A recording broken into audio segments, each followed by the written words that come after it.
For decades, Lesbos has been a favorite destination for tourists from Great Britain, Scandinavia, and Germany, lured by relaxing taverns, beautiful villages, and around 24 different varieties of ouzo. The third biggest Greek island, with tanneries, soap factories, and oil mills, has a long history as a trade island.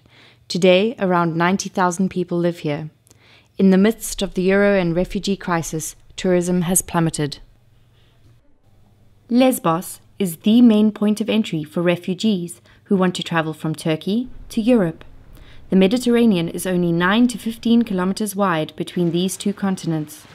For years, the refugees have been taking this route to reach Europe. Lesbos residents were able to provide for the refugees for some time, but by the summer of 2015, the number of migrants arriving rapidly increased in a short period of time to 1,000 a day. Refugees were arriving, local people were helping, which they've been doing for many, many years.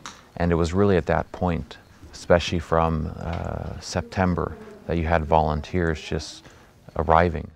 This island, I've been here over the past 14 years, and there have been refugees here for at least the past 20 years. I remember them myself for the first time about 10 or 11 years ago, and at that point they were walking. They got on the beach and they walked to the nearest town and asked for help. Cruise ships and ferries with Turkish tourists started to avoid the island after seeing the pictures of the many refugees. Instead, migrants and volunteers are now being cared for on Lesbos. They need a place to live, food to eat, and a place to shop. The cafe in the port of Scala Sycamania, usually closed in the winter months, now it is open around the clock, a meeting point for volunteers. Here they find rest, a warm beverage, and a little distance to the refugees, who sometimes arrive without interruption along the coast.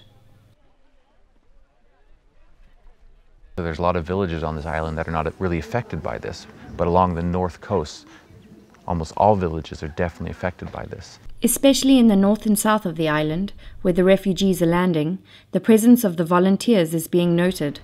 On days when many migrants die, cafes and restaurants remain empty, volunteers still trying to process what happened. As a priest, villagers often confide in me and say things about their experience. A lot of them talk about, we've been traumatized too. I mean, they've seen dead children, dead people wash up on their shores over the years. The islanders have to live with this new situation. They are mostly relieved that there are helpers and volunteers who deal with the onslaught of refugees.